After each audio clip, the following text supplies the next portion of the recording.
राजस्थान दिवस पर town hall में कार्यक्रम की शुरुआत हुई। कला संस्कृति के रंग के साथ लोकतंत्र की खुशबू फैली।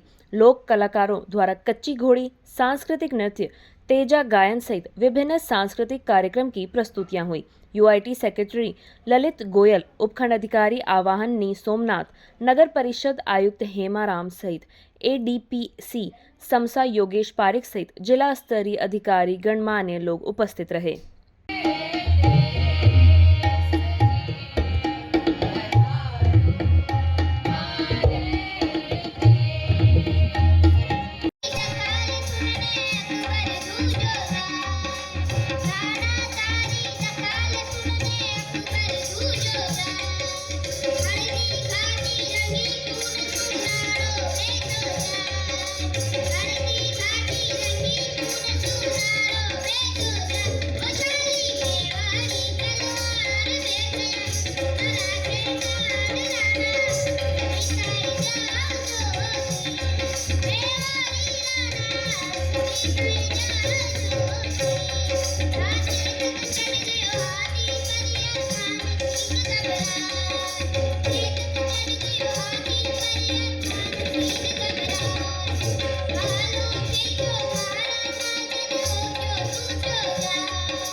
अब रुकते हैं एक छोटे से ब्रेक के लिए।